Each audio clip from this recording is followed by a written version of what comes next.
الحمد لله نحمده ونستعينه ونستغفره ونعوذ بالله من شرور أنفسنا ومن سيئات أعمالنا. من يهده الله فلا مضل له ومن يضلل فلا هادي له، وأشهد أن لا إله إلا الله وحده لا شريك له، وأشهد أن محمدا عبده ورسوله.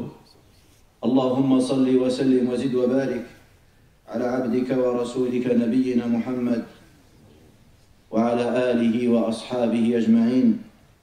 أما بعد، الحمد لله، نحمد الله عز وجل أيها المسلمون أن بلغنا شهر رمضان، شهر الخير والبركة. الحمد لله الذي من علينا بهذا الشهر المبارك، شهر رمضان الذي أنزل فيه القرآن هدى للناس وبينات من الهدى والفرقان. إنه شهر ما أعظمه وموسم ما أكرمه. من الله سبحانه وتعالى علينا أجمعين ببلوغه، فنحمد الله سبحانه ونشكره ونثني عليه الخير كله. Nous remercions Allah subhanahu wa ta'ala, mes frères et sœurs, de nous avoir permis de vivre ces jours bénis, de vivre ce mois rempli de bénédictions et de miséricorde. Allah Azza wa Jal dit dans le Coran: Shahr Ramadan alladhi unzila fihi al-Quran hudan lin-nasi wa bayyinatin min al-huda wal-furqan. Allah nous dit que c'est au mois de Ramadan que le Coran a été révélé, et dans les enseignements indique aux hommes la voie du salut, ce qui leur permet de discerner entre le vrai et le faux. Allahu Akbar. Ce Coran que Allah Azza wa Jal a révélé, il permet aux croyants de connaître la voie de leur salut, la voie de leur réussite. Inna hadha al-Qur'ana yahdi lillati hiya aqwam wa yubashshiru al-mu'minina alladhina ya'maluna as-salihat. Ce Coran, il permet aux croyants d'avoir un discernement. Mais yattaqillah yaj'al lahu furqan. Al-furqan la yumayyiz bihi bayna al-haqqi wal-batil. Un discernement qui lui permet de distinguer entre le vrai et le faux, le bien et le mal. Ikhwani, النبي صلى الله عليه وسلم بشرنا بحديث عظيم. يقول عليه الصلاة والسلام: إذا كان أول ليلة من شهر رمضان صفدت الشياطين ومردت الجن.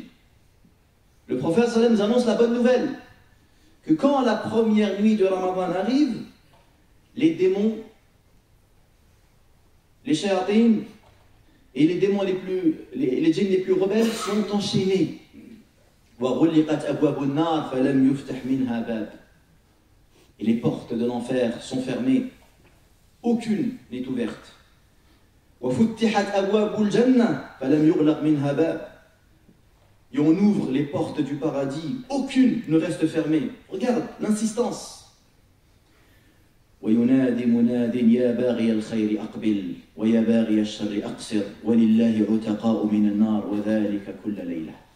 Et un appel se fait: ô toi qui veux le bien, cours, précipite-toi. Ô toi qui veux faire le mal, abstiens-toi. Et chaque nuit, Allah subhanahu wa ta'ala affranchit des gens de l'enfer.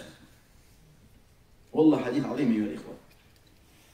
فريضة الصيام أيها الإخوة فريضة عظيمة كتبها الله عز وجل على أهل الإيمان لحكمة عظيمة ومقصد جليل.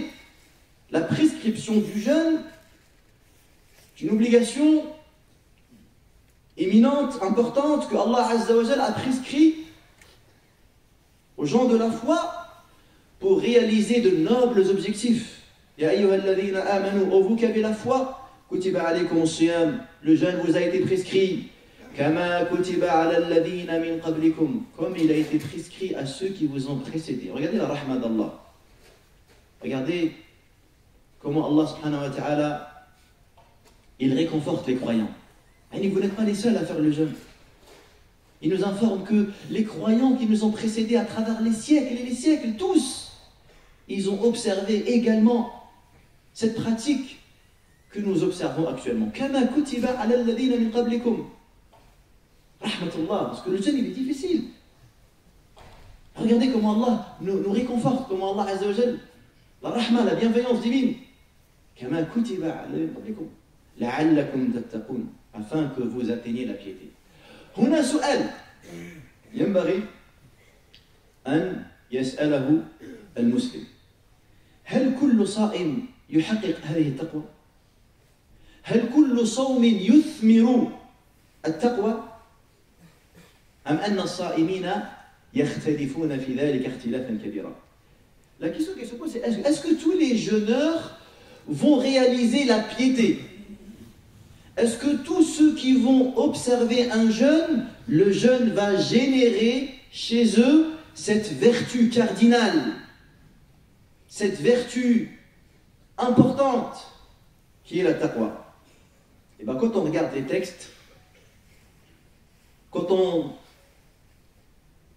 on écoute les enseignements de Nabi sallallahu alayhi wa sallam, on apprend que non, ce n'est pas tous les jeûneurs qui vont bénéficier des avantages du jeûne.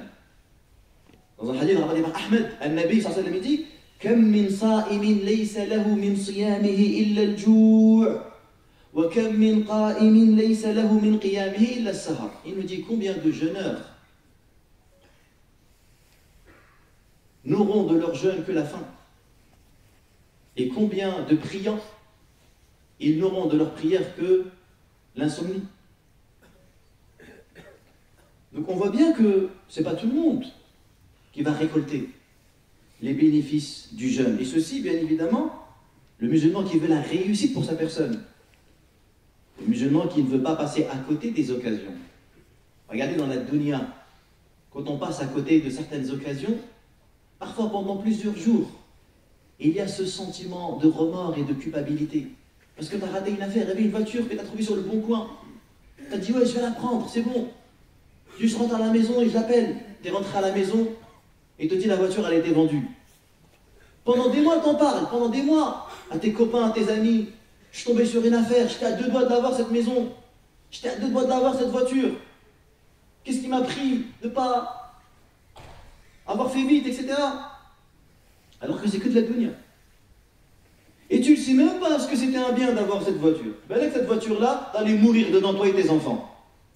Combien de gens sont morts dans des accidents de voiture? Combien de gens il a perdu des êtres chers? Tu ne sais même pas ce que c'est un khayr ou pas. Tu ne sais même pas. Avec la maison, tu ne sais même pas. Qu'il y a des gens, il a 20 ans de mariage, il vit dans les cités. Dans les cités là où c'est dur. Et son mariage, il a tenu. Au bout de 20 ans, il a mis de côté, il est parti acheter un pavillon à 300 000 €. Au bout de quelques mois, toute sa famille s'est écroulée. Tout ce qu'il avait pendant 20 ans, ça part dans le vent. Khalas. Sa femme, elle est là-bas, la mère des enfants, elle est là-bas, ses enfants, ils sont je ne sais pas où, et lui, je ne sais il est où. Donc là où il a acheté la maison, là où le bonheur est censé atteindre son paroxysme, pendant 20 ans, ils ont patienté, ils ont vécu, ils se sont supportés dans les quartiers les plus difficiles de France. Et une fois qu'il devient un privilégié, tout s'écroule.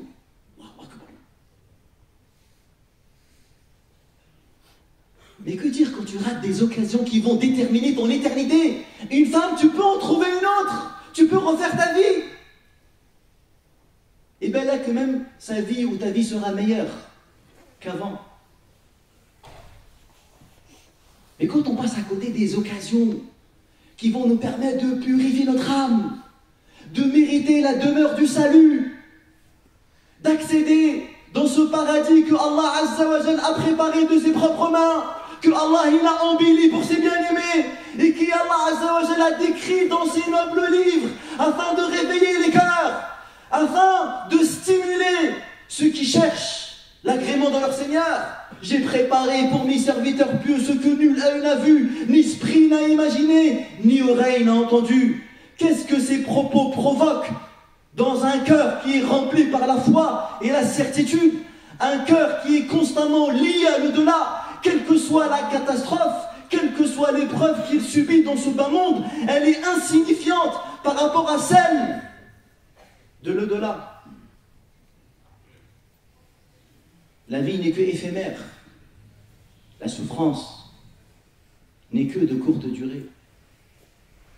Dans cette dunya. Mais dans l'akhira, tout est éternel, mon frère. Alors, la question que le musulman soucieux et consciencieux de gagner l'épreuve de cette dunya, il se pose la question suivante. Qu'est-ce que je dois faire pour que mon jeûne me permette de réaliser la taqwa?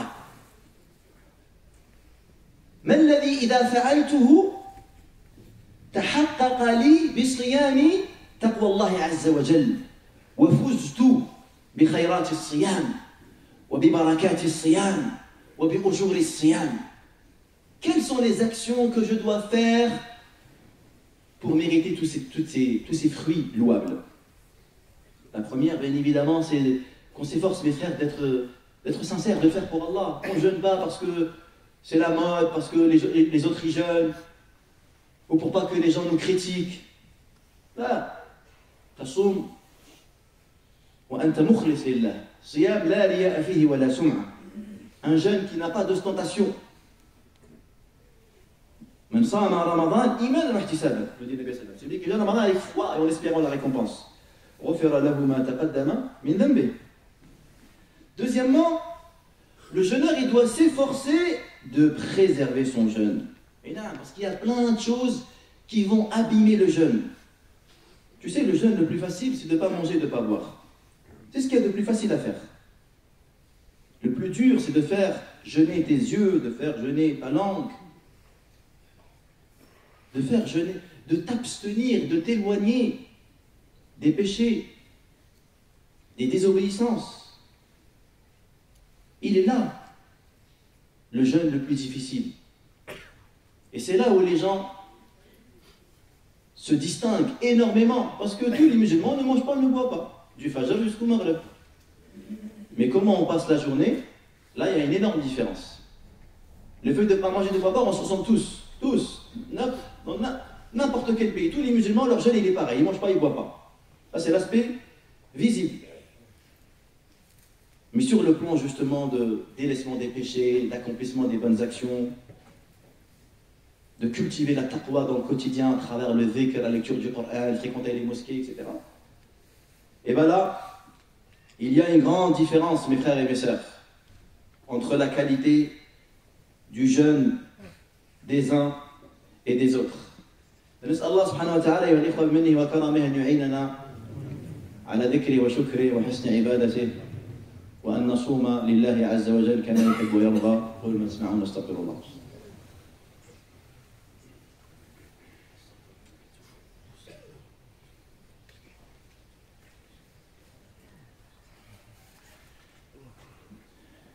الحمد لله رب العالمين والصلاة والسلام على نبينا محمد وعلى آله وصحبه أجمعين أما بعد.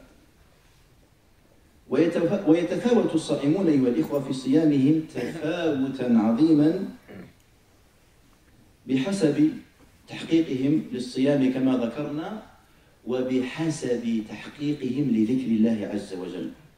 فإن المقصود من الصيام بل المقصود من كل طاعة هو إقامة ذكر الله عز وجل. Les jeûneurs, comme on l'a dit tout à l'heure, se distinguent dans la qualité de leur jeûne. Cela dépend du niveau de la taqwa, et comme on l'a dit, dans un des doros, comme dit Ibn Juzzi, il nous dit que la taqwa a 5 niveaux. Ibn Juzzi, le savant andalou et le maliki, il a un tafsir magnifique.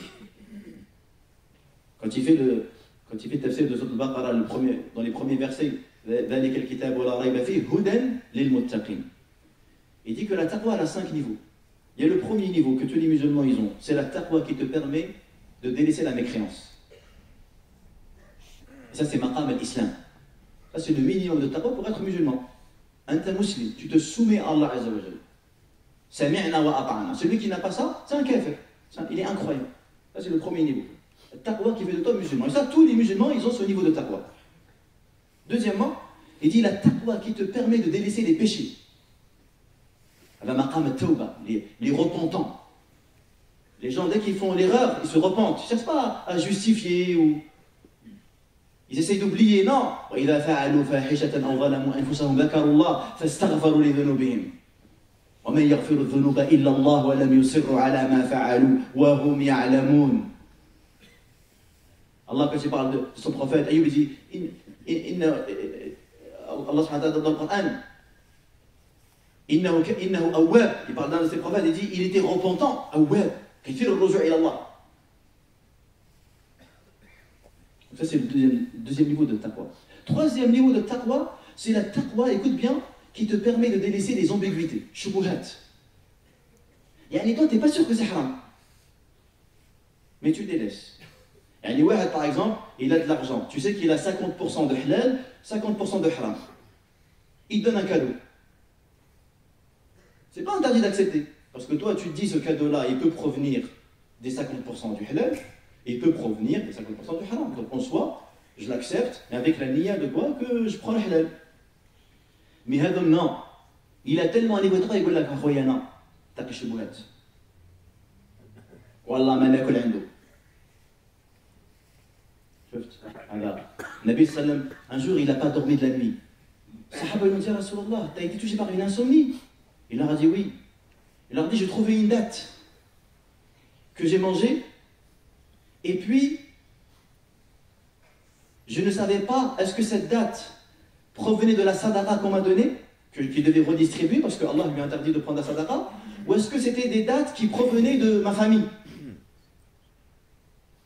Et c'est cela qui m'a empêché de dormir la nuit. Une date. Voilà un Nabi sallallahu alayhi wa sallam. Sayyidul Muttaqin alayhi sallallahu alayhi wa sallam. وهو قدوة الصالحين. Abu Bakr as-Siddiq, son ami de toujours, lorsqu'un jour on lui a donné à manger, lorsque son servant lui a ramené une nourriture et il lui a dit que c'était d'argent haram, il a mis la main dans la bouche. Et il a vomi ça, alors qu'il n'était pas obligé de le faire. Mais il a dit Sami'tu ar-Rasul, ça veut dire ayyuma jasadin nabata min suhtin fan-nar awla bih. Chef le niveau de taqwa. Il délaisse les shubuhat. Il y a un quatrième niveau de taqwa, il me dit bon je sais, ceux qui délaissent les loisirs. Quelque chose c'est pas haram, mais il dit la croyant, j'ai pas de temps à perdre. Il préfère éviter de perdre son temps dans des futilités. Et le cinquième niveau de taqwa, il dit c'est des gens, il dit yattaqi hudura ghayra Allah fi qalbi. هذا c'est le summum, tu vois. يتقي هذا هو مقام المشاهدة يقول ابن جزي. يتقي حضور غير الله. Il évite la présence de toute créature dans son cœur. Son cœur, il est réservé pour le divin. Le bonheur, l'apaisement. الرسول صلى الله عليه وسلم dit لو كنت متخذا أحدا من أمتي خليلا لاتخذت أبا بكر خليلا ولكن خليلي الله. Si je devais prendre un ami intime, j'aurais pris Abu Bakr. Mais il leur dit, mon ami intime c'est Allah. Les ulama dans le commentaire de ce hadith ont dit, le prophète nous dit sallallahu alayhi wa sallam, que s'il y avait une place dans mon cœur pour quelqu'un d'autre que Allah, j'aurais pris Abu Bakr comme ami intime. Mais mon cœur, il est rempli.